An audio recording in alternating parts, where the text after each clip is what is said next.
Good afternoon, everyone, and welcome to this webinar, which is hosted by the IIM. Hopefully, you can all hear me and you can see four of us on your screens. This is the second webinar of 2021, which is primarily aimed at the interim curious, those executives who have expressed an interest in joining the profession and or who are considering their options. But also there are those executives who have perhaps been engaged on their first assignments and are wondering what happens next and whether they are fully prepared for a career as an interim or independent executive. My name is Bruce Rayner. I'm a career interim or a career independent executive of about 28 years. And I'm currently a member of the IIM board. I'm delighted today to be joined by Scott Hutchinson, who is on the top of my screen, of New Street Consulting Group, formerly Interim Partners, who remain one of the leading ISPs in the UK. Also on the call, we have Simon Hudson of Morphosis Partners, who have been supporting interim executives at various points of career transition. Thanks, Simon. And completing today's lineup, we have the one and only Tony Evans, who is the co-chair of the IIM and himself an executive interim for getting on for 25 years, Tony. A bit more. I'll admit to a bit more. A bit more. The format today is a Zoom meeting. After these opening remarks, we'll go straight into the discussions, followed by a Q&A session. Feel free to submit your questions as we go in the Q&A button on your taskbar at the bottom of your Zoom screen. We're recording the webinar, and this will be made available on our YouTube channel on the IIM website for all those who have registered for the event. So you're considering a career as an interim executive. So today's agenda, next slide, Scott. We'll touch on the following topics. I shan't read these out for you, but just touching on a few: why companies are using interim, and the attributes that you may require in order to be successful. To build a successful career out of this. Next slide. So what brings you today, really, whether you've been thinking about this for a while, you know somebody that does it, you've been made redundant, or of course, COVID may have changed the circumstances that you've been working under, you've been offered a temporary contract, you need change, flexibility, you've been offered an assignment, etc. There'll be inevitable questions of, you know, is this a career choice I want to follow? What's this all about? Am I ready? Will anyone want me? Will I be any good? Will I like it? Can I afford to do it, etc. So we'll touch on all of this. And as you see, we've had a poll running in the background, and it's interesting because to date, 34 of the 38 people attending have very kindly filled in the poll, and we can see that 30% of you are on assignment at the moment. 70% obviously aren't, and that a similar 30% are members of the IIM. Some of you may have known about the IIM, some of you have never heard of us. I maybe should have asked that question as well. There we go. Hopefully, so it says, can we see the presentation full screen, Scott? It's been shown on a secondary screen now. You're seeing the presenter mode, so you need to click the button that says that one to the right of the button you're hovering over. No, full screen. That one. Yeah, if you click that, you'll be you should be able to. No, sorry, my directions are wrong. There's a full screen presenter slide that you should be able to open up. Display settings. Well, you can work on that in the background, but you should be able to give yourself a full screen without the next slide coming up. What's that looking like? That's it. That's the one. Okay. Very good. Wow. So without further ado, then I'm going to hand over to you, Scott. So you've got the ball. And for those of you watching, there's Scott's profile on the screen. Okay, so is that good? Are we all good there? Yeah. It looks like it, yeah. Okay, brilliant. So greetings from a very empty office of Interim Partners at New Street Consulting Group. I hope the office starts filling up soon. This is quite a big year for me because this is my 20th year. I'm not as experienced as Bruce and Tony, but I've been doing this for 20 years. I've been involved in interim management in the UK. In 2001, I went to work for one of the godfathers of interim management, if you like, and I loved the concept so much that I set up my own interim provider businesses for the next decade. 2013, I joined Interim Partners for a couple of years and then left to pursue my own interim career. So I've seen it from both sides as an interim myself, if you like, as well as being an interim provider. So I hope that gives me a kind of unique sort of perspective of it all. And I can't stress enough how much the sector has come on in that 20 years. You know, it was still very much a curious thing to be happening in 2001. And I know Bruce and Tony did it a few years before this, but it's a very new concept in 2001. And hopefully now you don't have to do that evangelical sell of what interim is anymore.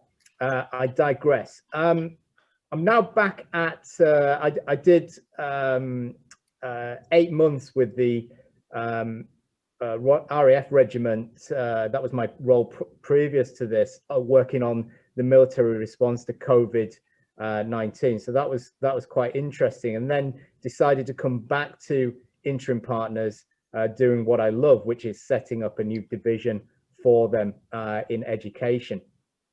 Feel free to link in with me. I take all comers on LinkedIn. Will that mean I'll be able to find you a job? Absolutely not. It might, but and I'll certainly try and help you if I can. But do feel free to link in with me and use my network. I don't have a problem with that at all. Before we kind of crack on with everything, I'm really passionate that we should live fulfilled and happy lives, both in our work and at home, and increasing those lines are blurred. So I'm sharing this slide because whenever I put this slide up on LinkedIn, I put it on a few days ago, it always sparks lots of interest, and it always gets lots of likes and things like that. And there's a reason, because it is a simple document, but it does show the secret of career happiness.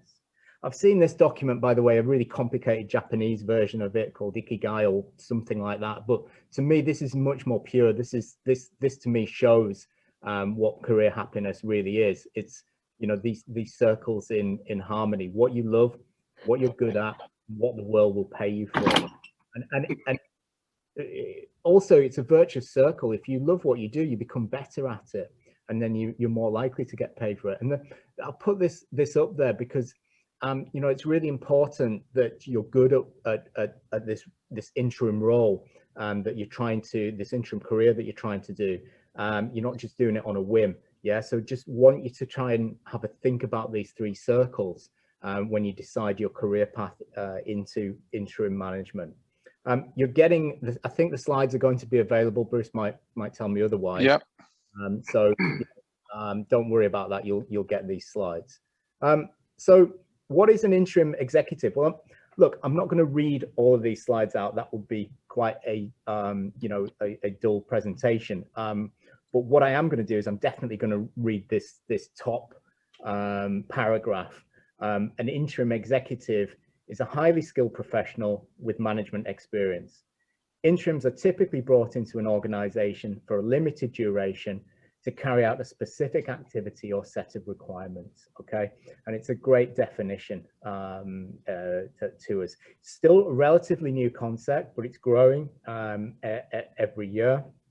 And the UK, it's a well-established option in the UK now. As I say, you shouldn't really have to be doing that evangelical sell about what interim is anymore. What it says at the bottom, best interim execs are proving that if they're used effectively, they're worth their weight in gold. And I can remember a lot of the time, I have first-time users as an interim provider, and they're quite wary. They look at the cost and they're like, you know, they can see how much an interim costs because that's the timesheet, right, every month. But what they don't understand in that initial first phase is what value they'll bring.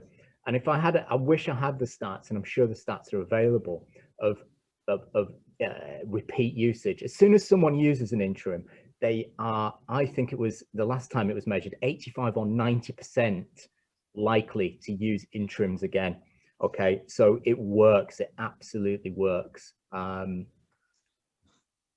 Why do we use interims? Okay, why companies use interims, you know, I put this down to two things, P&O, I call it P&O. I'm a big fan of simplifying everything. P&O, problems and opportunities, problems and opportunities. So the traditional kind of view of an interim was like the AA, you know, we've broken down quick, who can we call to come and help us with that breakdown? And breakdown and trigger events like that are still, you know, a key part of interim provision in the UK. But as I've kind of grown over the years, I've realized that opportunities are a big part of what interims do as well, to enable organizations and to show them that tomorrow can be better than today, and to deliver the promised land, if you like, and to carry out this transformation from a before state to an after state.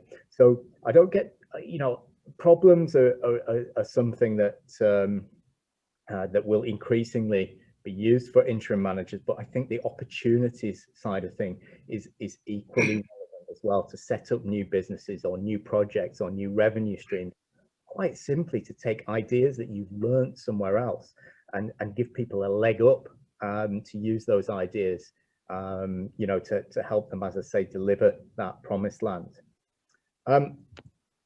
What's a career in interim management?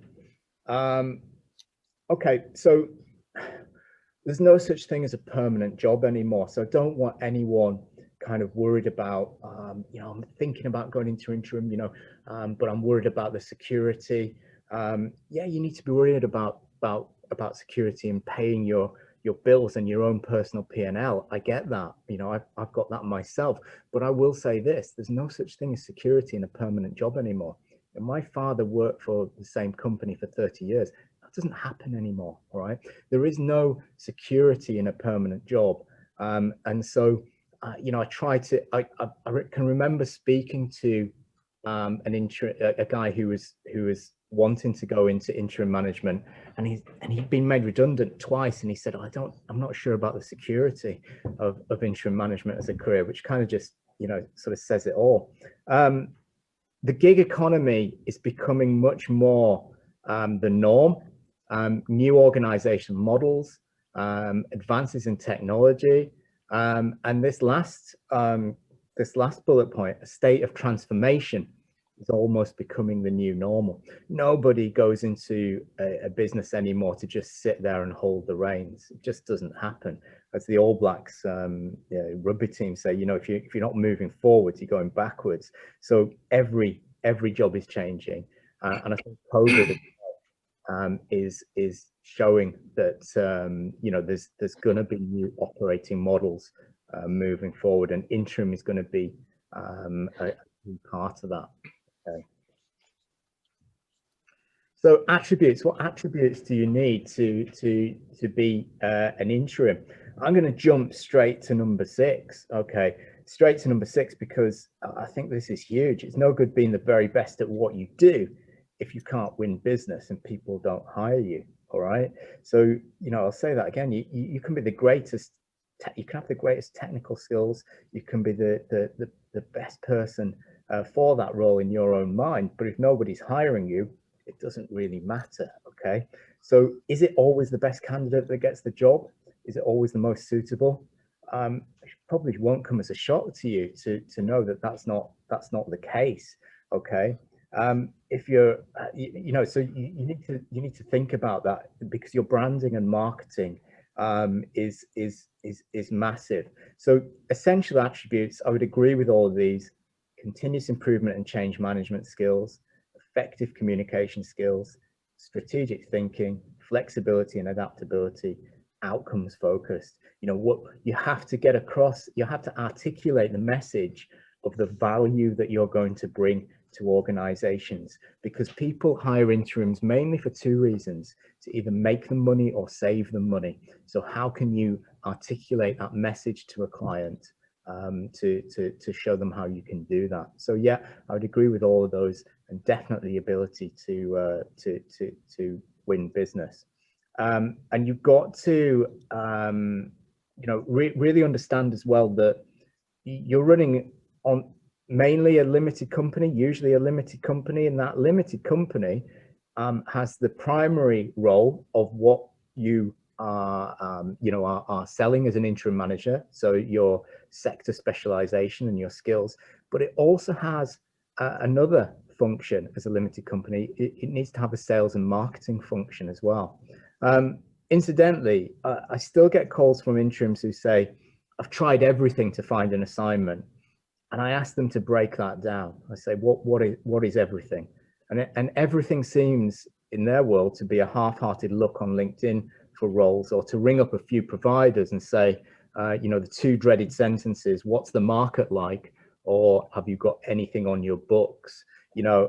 Stop saying those things. All right, those are not good things to be saying. The market's what you make it. In the last 20 years, I've seen recessions and I've seen boom time, and I haven't seen the market dip at all in that, because if things are going well, you need to improve on that, make more acquisitions, go into new markets. If they're going badly, you need to address where they're going badly. So the market is what you make it. Personal strengths. Okay.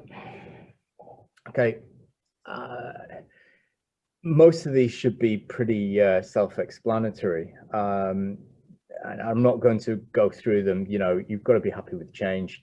You've got to, I think the hit the ground running is really, really important. That's 0.5, hit the ground running.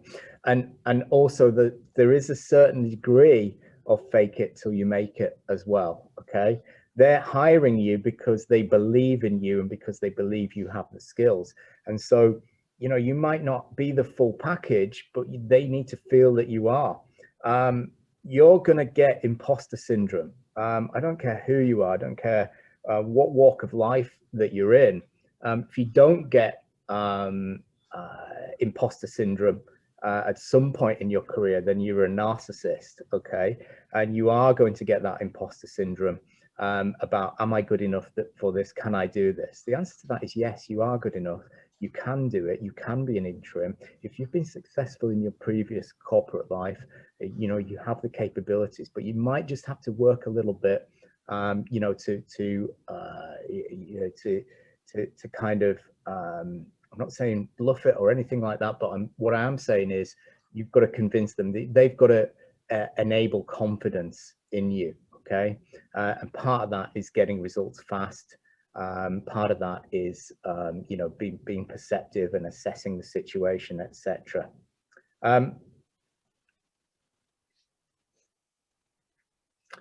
So pros and cons. Pros and cons. If you get it right, you're laughing, because I believe it's such a good career option. I really do. You'll get stimulated. We're all looking for meaning and purpose in 2021. Everyone's looking for a role that will deliver that, deliver that meaning and purpose.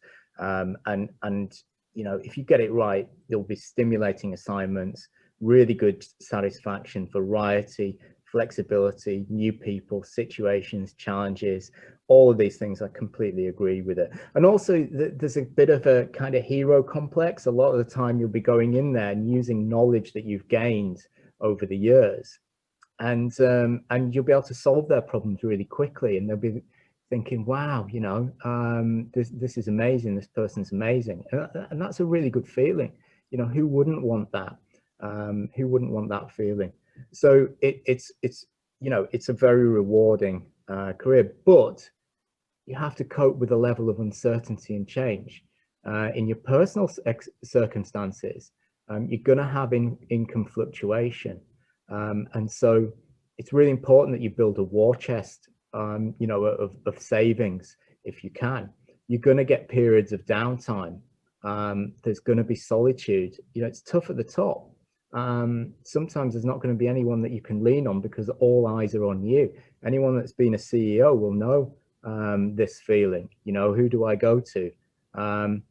You'll be working independently and making and taking tough decisions. The other side, the periods of downtime thing, don't forget, you might have periods where you never stop working, you know, and then you have to wonder why you went into interim in the first place. If it's to get rich and to be working all the time, then great. But if you did it because you wanted a blended life of working 9 months a year and to, you know, learning to fly in the or climb the Himalayas in the next 3, then, you know, you have to manage that as well. So it can be both. So just be aware of that. I'm obviously very pro, you know, this is a career option, but you have to do your own assessment about whether or not it's right for you. Right, I'm going to hand over to Simon, who's going to talk a bit about branding and marketing yourself. Simon, over to you. Thank you, Scott, and hello to everybody. Yeah, so we'll go straight on to the first slide. We might as well start as we mean to proceed. So can we have the next slide, please, Scott? So in terms of life as an interim, just setting the scene, there are probably 3 observations that I think is really worthwhile to be aware of when transitioning into the role of a professional interim. The first is an observation that as a permanently employed individual, part of your success would have been attributed to the colleagues and the advisors and the team around you. And I suppose the same should exist as an interim, that, you know, your success is in part going to be attributed to the quality of the network beyond the quality of your functional expertise. So that's the first observation to be aware of, which is success as a permanent person was in part around that team. So the first observation is, what are you doing, or do you have the right quality of team around you to support your intentions as an interim professional? The second observation is about time. Typically as a permanent employee or a permanent hire, part of that observation or assessment of are you the right person for this permanent role is based on a sense of potential. And as Scott pointed out, as an interim, there is often there isn't quite the same luxury of time. A lot of those opportunities will be found in clients where the perception of the need will be time critical. And so in that regard, you know, you've got to really hit, as Scott said, you've got to be able to hit that ground running. So there's often this challenge or disconnect with some interims who like to enter the profession really with the mindset of, I'd like to do this so I can evolve. You can evolve, but there's a way of doing it. As far as the buyer is concerned in a hiring business, they don't really want to pay for the luxury of you finding your feet and figuring it out. There isn't the timeline for that usually. So you've really got to be focused on what are you really best at? Where can you really focus? Where can you hit the nail on the head? And really go in with that as your, I suppose, your own center of excellence that you look to impart to a particular client opportunity or a particular client problem, as Scott neatly suggests. And then the third observation, just to contrast with the career as a you know, your former permanent career, is the fact that searching for opportunities or assignments is arguably going to be a much more regular thing.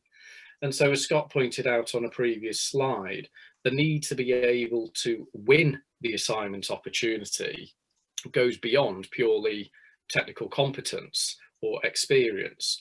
And as we move on to the next slide, Scott, please. Come on. Yeah, no, it's fine.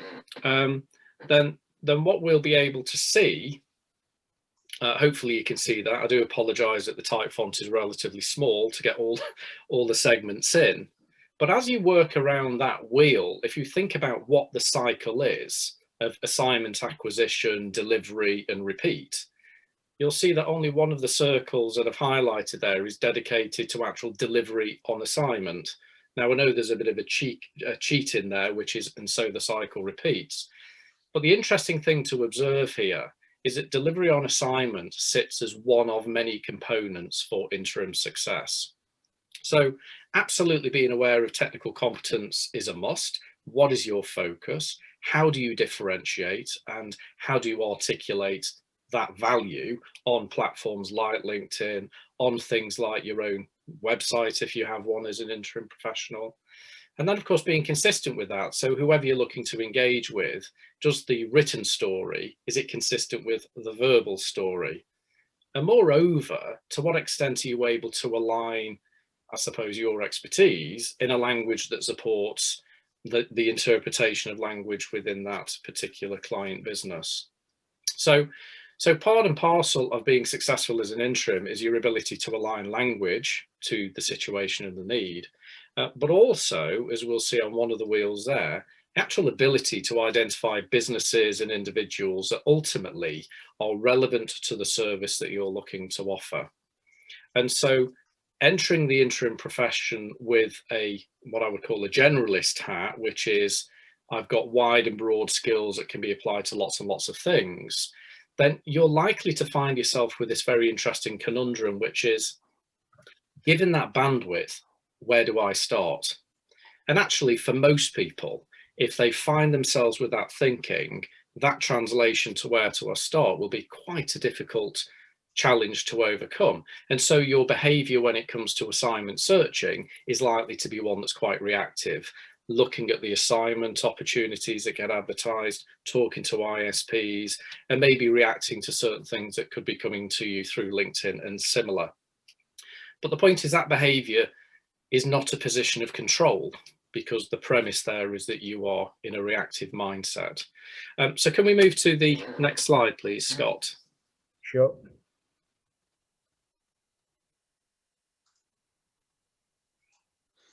So when we consider ultimately the routes and sources by which assignments are won, because this is clearly a key element, where to go looking, where do these opportunities ultimately manifest? You know, absolutely, there are the interim service providers, the ISPs, of which the IIM does a very good job of putting together an annual survey and report, which as a starter for 10, as a first route of action, clearly that's a great resource and shouldn't be overlooked. But it would be the wrong behavior to look at that list in its entirety, to then reach out to each and every one of them on there and to bombard. The majority of good interims, the ones who are successful, work on determining who within the ISP community is relevant and right for them, and they work hard to nurture that relationship. It's a relationship that needs to look like it's got reciprocal benefit. At the end of the day, as an interim, you will be talking to lots of people, you will have insight, you'll pick up varying things and themes which could be beneficial to those ISPs within which you've procured a relationship. So as Scott says, it's not just about only reacting and responding to them on a fortnightly basis to say, have you got any mandates? Yeah, how's the market, as Scott pointed out. So it is about how do you look to create that relationship with the right relevant few, and also bear in mind that they do work in niches, they do have their specialties. So also be mindful within that community that being known to one sort of interim recruiter within one ISP does not necessarily mean you've got full and widest relevant coverage within a firm. It may be that given your skill set, there may be 2 or 3 particular consultants that are relevant for you to be aware of. And so make sure that you look to canvass the ground appropriately and professionally in regards to that. But ultimately, you know, ISPs are not the only source. The interesting next segment talks about particularly for those who are just starting out in the world of interim, nearly a quarter of first win assignments actually come from a former employer. So if you're just starting out, be mindful of looking backwards. You know, one of the benefits could be that if you've worked and left the likes of GE or a BAE Systems or companies like that, actually you were proven and trusted as an employee. Most businesses are in transformative states of varying degrees. So actually, to what extent can you look backwards and reposition yourself to the network and the environments that you've already become accustomed? So just be mindful of that, because you may surprise yourself. But of course, to do that successfully, you've got to get your story correct in terms of, I'm no longer a permanent employee. This is now how I wish to be seen, and this is the value, therefore, that I'm looking to provide. Moving on, you know, you've got direct competitors. So thinking like a business developer, it's fairly logical, I suppose, to think that if you're an interim person or a former permanent employee and your skills maybe, let's say, in HR, for example, but you've worked for the likes of Asda, Walmart, or you've worked for the likes of, say, Aldi, you would think, well, hang on, there's a bit of a trend here, which is retail, you know, the supermarkets. So perhaps it's worth thinking about building a line of approach to the likes of, you know, your Morrisons or your Waitroses, etc. So you can see the logical play there. So whilst that may not necessarily enrich your own desire for evolving the bandwidth of transferring skills to alternative sectors, if you're thinking about utilization rates, don't ignore that competitor marketplace. And as you'll see on the chart there, certainly from the clients that I've supported through Morphosis Partners and the surveys we do, we reckon that accounts for about 30% of assignment wins as a marketplace. But the greatest weight of influence comes from identifying businesses where there is what I would term situational alignment. So what do we mean by that? So Scott talks about opportunities, he talks about problems. Absolutely the correct way of thinking. They're either in the upward swing, the downward swing, and you'll get a few who are, you know, sort of very, very static and plateaued. But interims really are there to create an engine or an environment of change in some form. So you're typically going to be looking at the upswing or the downswing. So don't go to market saying, I'm a HR professional with broad experience. If you look at your relevant experience as a marketeer, as a finance person, whatever it may be, what you will see when you reflect on the work that you've done is you'll see common themes. You'll see, for example, oh, actually, in that company, I was typically in a growth environment. Oh, that's interesting. Or in this company, actually, I was appointed to resolve and restructure and turn something around. So maybe I'm not just a CFO who wants to be an interim CFO. Maybe I'm actually an interim CFO who's really adept at restructuring or turning around a business. So with that in mind, that becomes your specialty, that becomes your niche. And if you have a niche and a specialty, not only do you position as being perceived to be of higher value to an end client because they gain greater comfort and confidence that you can resolve their particular problem or opportunity, but individuals like the ISP communities, people within your existing network will find it a lot easier to get a sense of, so if that's your niche and specialty, it's now easier for them to think about, well, who do I know and where could that be applied? So the situational piece is really quite key in terms of your thinking as an interim professional. So to what extent is that articulated on your LinkedIn profile? To what extent is that bias articulated on your own website? And more importantly, to the people that are in your network, to what extent is that communicated effectively? Don't assume that they know who you are and what you can do. It surprises me the number of people that I support when I reach out to people in their own network where they've said to me, oh, they know I'm looking, they know what I can do. And yet those individuals, when I reach out to them, tell me something quite different. Oh, but he seems so confident. I didn't think he was looking for an opportunity. He's always come across as a guy that can fend for himself. Oh, okay, right. And then suddenly, simply by altering the tone of the language and the dialogue, opportunities appear to manifest. So it's having that focused. And then the final thing here, I would say, around the 5% is, again, it does form the smallest segment by far, but it's worth thinking that if you've worked hard, for example, to win an assignment within a multinational complex business, let's say like a BAE Systems of this world or a GE, think about the other departments, the other divisions, the other groups that make up that business, because you tend to find if you're delivering impact in one area, that is likely to ripple into the next cog of impact in other areas. So think about working within a client, because actually that could be far better use of your time networking within a client that you're on assignment with than starting from scratch. So hopefully that gives some useful insights. So why is it important? Well, in short form, the better you fit the client, the stronger your position to win the assignment. And more importantly, it will impact on the perception you create around, I hope I can afford this person. You want to create that desire, which is, my word, this person is so tuned into my opportunity, my problem. The comfort is absolutely with that person. That's the person I want to give that opportunity to. So be bold and confident and brave to focus on what you're really good at and what you want to do, and be led emotively. So absolutely focus on where you want to be, where you want to apply your expertise, because you will then not have to sell yourself. You know, if you are naturally playing to your strengths and naturally engaging an audience where you are actively interested, then actually the general warmth, enthusiasm does the selling for you, and the alignment will happen more naturally as a result. Second to that is seeking out where to look and how to look. My key observation there is that the smarter you are at that, the more efficient it becomes in terms of use of time. And then what you actually gain from that is more of your time is actually spent on assignment doing the very thing that you want to be doing, as opposed to, you know, getting distracted on LinkedIn or getting distracted with lots of conversations and rabbit holes that lead to dead ends. Very frustrating for most of us.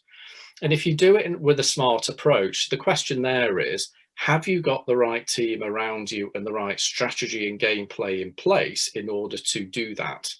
If you do, utilization and day rates will be optimized or maximized.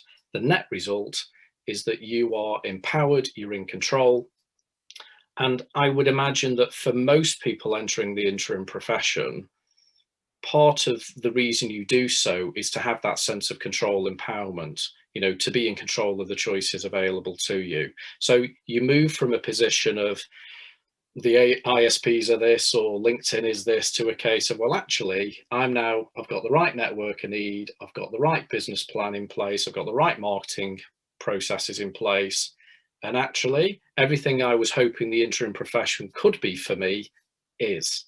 And just as Scott said, there will be odd occasions where you'll hit the, you know, the rumble strips, absolutely. But what is the key skill of an interim? To innovate, to reflect, to evolve. So absolutely expect the odd challenges, but the speed at which you're able to react and respond is a measure of your leadership competence and therefore your value as an interim professional. So hopefully that's been of benefit in you. So thank you, Scott. And that's it in summary from me. Hi, Tony, you're next. I think you're on mute at the moment. Okay, so thank you for that, Simon. We're going to hand over now to Q&A for a bit, and then we'll come back in on you, Tony. So if you can get yourself limbered up, we've got we've got a number of questions that we'll take, and then Tony can come in with the for those of you that either haven't heard the IIM, what we do, those of you that haven't joined, why you should, and the support that the IIM can offer you. But we've had a number of questions which are sort of similar about people asking what's the normal, you know, what type of company normally engages interim, what's the typical length of an assignment, what's the typical split between UK and international. Now I can give you survey of one, which is my experience, and anybody else can. And my main feedback would be there is no such thing as typical, but Tony can probably give us the arithmetic answer to that based on surveys. I mean, what's the average length of assignment, Tony? Do we know from the survey material that we gather? We do actually, Bruce. Yes, in the information, it's typically it comes out year after year, averaging around about the 9 to 10 month mark. Right. Remember, it's an average, and like any average, it's on the basis of a normal distribution curve. But the shortest assignments would be maybe a couple of months tops, and assignments can go on at the other end well beyond a year, up to 2 years sometimes. And I think in the public sector, they can go on quite a while. Yeah. Well, there is a well-known interim that apparently spent 9 years in one client doing 7 assignments. His identity shall remain nameless. We get clients ringing up and saying we want an interim for 3 months. I have to say it's very rare now that I have an assignment that lasts 3 months. It's usually much longer than that. They might initially call someone in for 3 months, but on the whole, 3 months is rare nowadays. They might say 3 months, but that's pretty rare. And also in terms of what kind of companies employ interims, any is the easy answer. I had an inquiry yesterday from a 5-person business that needed an interim financial controller, and it goes right up to billion turnover multinationals and everything in between. I've not seen any kind of pattern in the last 20 years of size of typical businesses that use them. Yeah, I mean, Bruno's asked a question here, which again, what proportion of assignments is devoted to the international? And I've said, well, it depends what you mean. There's UK companies with overseas operations, there's international companies, or there's UK interims, if he means UK interims being recruited by international firms. I mean, personally, I've done assignments for companies in Germany, Kenya, Ireland. These were domestic and also international businesses. So again, I mean, Scott, maybe you can come in on that from what you've seen, domestic versus international. I might not be the right person. The majority of the work that we do at Interim Partners at New Street Group are, our UK domestic assignments. We do have, assignment work at the moment. I heard a colleague yesterday in the office filling roles in Saudi Arabia. So, there is international work that happens, but the majority of work that we cover is UK. Yeah, and I think Bruno, the point there is that there's some interim service providers who actually will have more international assignments than others. I mean, there was one provider, I don't know if they're still around, called International Interim Management. So the clue was in the title. So look, rolling through, is there a list of the best ISPs for banking financial services? Probably, but I guess you'd have to find that out from the IIM website and the survey. Is that fair, Tony? Well, it's certainly a good source. I think if you go and look at most of the major providers, and go and look at their website, it's quite easy to determine which sectors they have strengths in. So I'm sure Scott would like to tell us about Interim Partners have strengths in the financial sector, for example. I will look.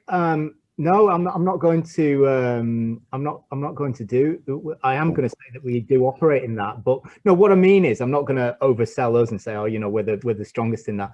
What I am going to say is, if you want to link in with me, I'll I'll give you the top 5 that I think are operating in that market. We operate in that market. We have a huge financial services sector. But I will say this is what I mean, Tony, is that that the markets will fluctuate.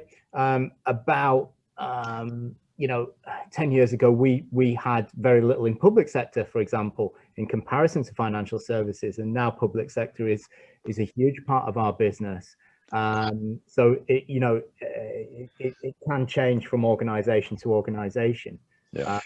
But I think, Alan, that's one of the benefits of joining. I mean, if you're not already a member, that's one of the benefits of joining, because all that intel is collected by the Institute. We'll go on to Sarah. What's the typical working practices for an interim? 100% in office with some remote working in normal times? Well, Sarah, again, I mean, I'm running a company in Finland from my home office in West Sussex, because obviously during Corona, I couldn't travel. Otherwise, I was there Monday to Friday, traveling up to Helsinki. So again, not really a typical. It just depends on what the gig is, what you're doing, and who the client is. Tony, again, any comment on that? I think what you said's absolutely right. And bearing in mind the interim needs to be able to demonstrate lack of supervision, direction and control, you need to have a clear say in how and where. And the Corona situation has clearly put the cat among the pigeons for the last year or so. How that pans out in the next year, it's likely to evolve again. I could imagine if we're sat here in 12 months' time, we're going to be having conversations where the balance between home working and on-site working will have shifted significantly. But it depends entirely on the nature of the work that you're doing. If it's computer-based, working away from a client site has got every opportunity in there. If you're going to have to be much more hands-on in the business, dealing with whatever, you're going to have to be there. Some things don't change. A manufacturing operation, for example, you've got to be there. You can't be an absent landlord. So Eugene asks, what are the hot interim roles? CEO, CFO, transform, change, digital. Well, the hot roles are the ones that you win. In my experience, but again, you know, through the survey, I think we can determine that. Tony, is there an empirical answer to that question? It varies from year to year. Traditionally, you'd expect lots of finance and HR roles across most sectors to feature quite heavily. The last 12 months or so, I think that's changed, and the demand for digital type skill sets associated with change management have come strongly to the fore. And I think that's been demonstrated, for example, not just the Institute, but Robert Walters, for example, have done some fairly extensive recent research work that's shown there's been a significant demand for technology-based digital change skill sets. Yeah. So Damien has asked, perhaps 80% of advertisers' roles appear to be finance. So I don't know what what journals or websites Damien is looking at. As someone with an industrial manufacturing base, does this reflect the number of roles around? I mean, there's a large number of roles, Damien, which aren't advertised because they're sensitive, and clients they're confidential. Certainly, if a private equity company is moving the CEO on, they're not going to advertise that role. So executive interim roles, whether they're advertised or not, I couldn't say whether or not finance is 80%. It depends, as I say, what you're reading. Again, one for you, Tony, and any comment on that? No, well, I certainly agree with the comments that you've made, Bruce.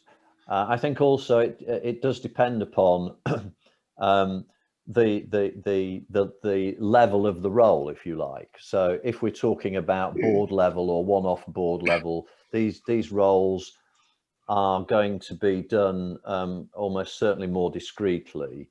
If you're going to go and look at Robert Walters or Michael Page or people like that, where they're shifting volume a lot more, and they may be looking for an interim management accountant or something like that, then yes, you may well see a whole plethora of these, and the providers I've described are focused on the finance community.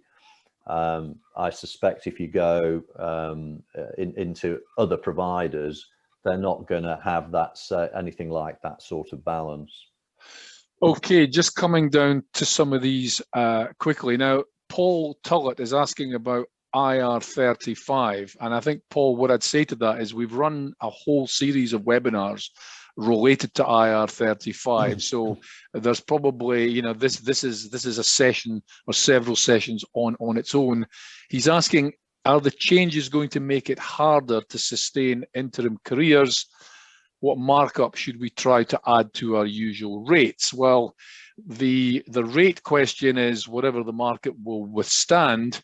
Is it going to make it harder? In my view, it's going to make it different, not necessarily harder. But again, I'll defer to our IR35 experts. Tony? Okay. Right. If we take is it harder, going to make a career harder point, I think for people coming into the profession, probably not, to be honest. It's because it's going to be their normal. The main question is going to be the impact on the client community. So we've seen certain sectors who've taken quite, well, arguably draconian approaches, like the banking community, just decided they weren't going to do any form of contracting. Just decided that was that. They were just going to engage people with skill sets, and they're going to have to go onto the payroll. That was it. And that's not the only. You find that occasionally, because the onus with the registrations, I suspect a lot of the people on the call will know, has been shifted once the organisation gets beyond a sort of SME level, which is sort of over about 10 million turnover. Then the end client has the responsibility to determine whether the assignment, the work, is inside or outside IR35. In the private sector. In the public sector, that change was made a couple of 3 years ago. So a number of the end clients didn't like that responsibility. The better, more responsible providers have worked with their clients in order to help them establish how assignments should be viewed, to help them through the regulations, which are not simple, and come out with a result. So once people in the private sector are starting to overcome the trauma of the change in April, I think we'll rapidly see an uptick in the way that the market behaves. So if Tony, what you're trying to do is, Tony, just to finish, if I can, Bruce, yeah. just to finish, if you're the interim, then you're interested if the assignment's inside, and your day rate, an outside day rate is X, then what's the damage going to be to me, depending upon what route you go or required to go through for inside. And that can vary, but as you point out, Bruce, the difference is, are you prepared to sustain the hit or not relative to your outside day rate? Do you want the work? And is there any room for negotiation? And that's a moot point. But I think Simon would be probably in a position to help and support people through that kind of process with the kind of work that he does. So just going on to Susan's question, I know we can answer this because this one came up at our previous webinar, Susan. how often do interim roles fall outside or within IR35? So we had the data on that in the last webinar, Tony, didn't we? Was it 25% from Eatonbridge? We would get around 25 to 30% were falling inside. This is private sector. Yeah. A month in. So it's a snapshot of right at the beginning, and it was about 25 to 30% of roles that were fresh roles were actually being determined as inside. Okay, so a few questions to rattle through. One on umbrella companies. Should Nigel avoid them like the plague, or is he being neurotic?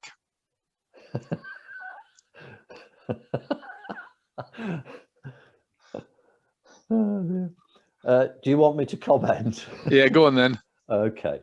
Very briefly, there are lots of variations on the umbrella company theme, and there are some sharks out there. So if you're considering using an umbrella, please be careful and go to umbrellas that have a sensible quality track record of doing things. The experience of month one, again, that snapshot information which Bruce alluded to, suggests that for senior interims, there's not a lot of evidence that umbrella companies are being used yet. Alan has yet to set up a company because FS have taken this blanket view of all contracting to be inside IR35. Is this the right decision, or should I set one up anyway? Tony, any view? Personal decision, of course. So you've got to be able to take a view on things other than just inside IR35. So the purpose of setting up a limited company is that you are limited in your liability. And you also need, if you're going to be able to work in areas where assignments may well be outside IR35. So for example, in the public sector, although at the beginning they were all saying everything was inside IR35, today that's not true.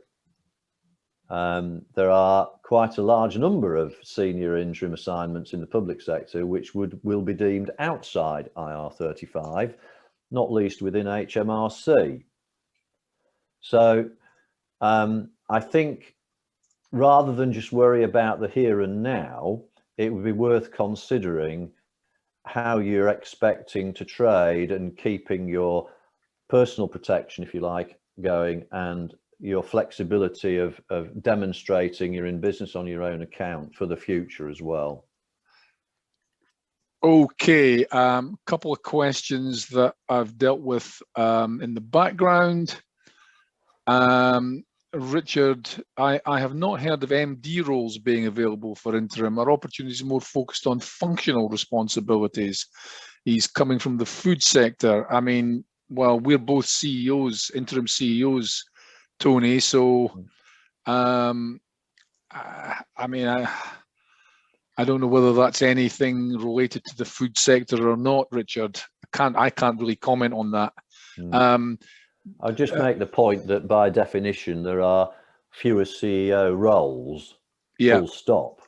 Yeah. By the very nature of the position. Perhaps I think maybe Scott and Simon might have a view from the work that they do.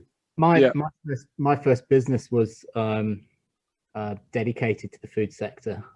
So first thing is link in with me, and we can take this offline a little bit, and I can give you some advice offline. But food sector is probably one of the most buoyant interim markets in consumer manufacturing.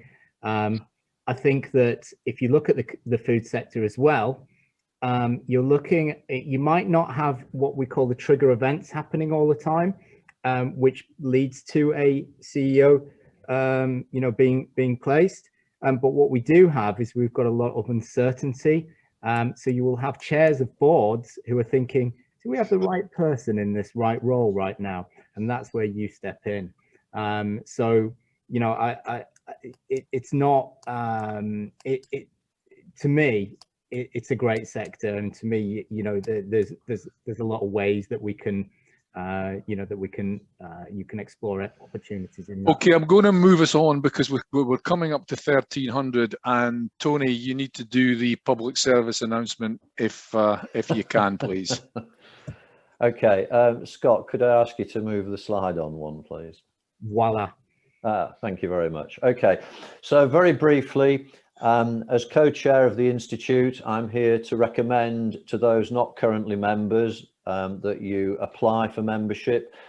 It's quite a good place to be because you get independent accreditation available to you, which when you're going directly, particularly to end clients, is good to be able to point out that you have that level of accreditation. And we are the UK's only exclusive professional body that does do that for the individual interim practitioner. So could I have the next slide, please, Scott?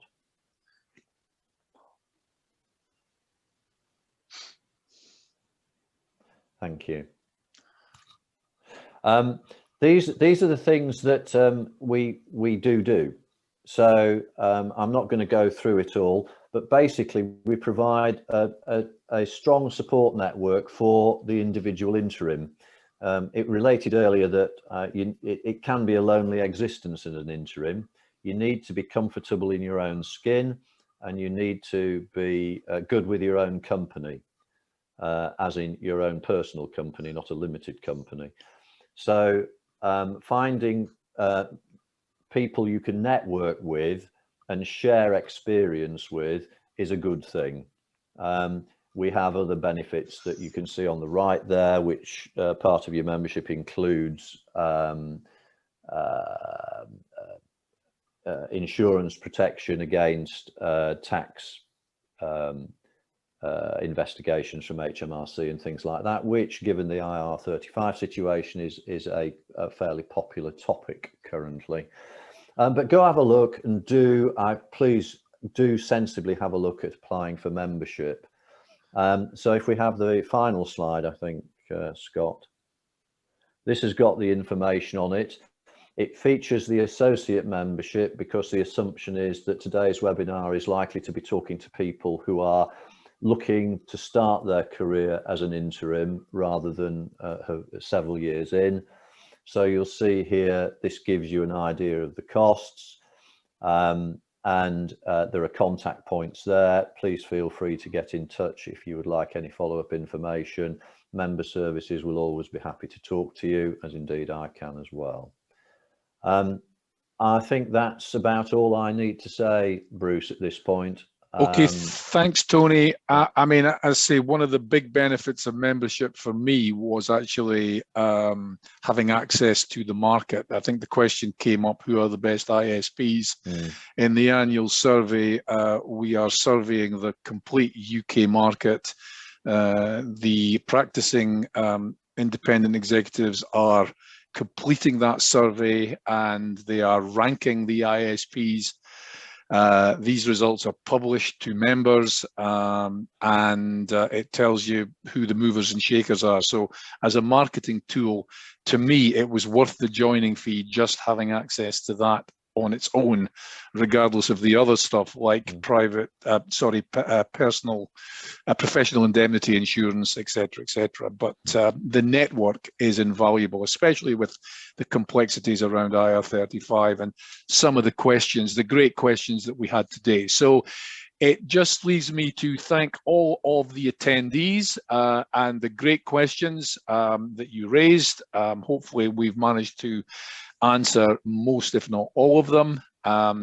Any that are not answered, please get in touch and we'll try and give you a fuller answer if we can. And to thank the three guest speakers today, Scott, Simon, and Tony. So yeah, we'll close it there. Thank you very much, and enjoy the rest of your day. Please look at the IIM website for upcoming webinars on all sorts of topics. This one will be run again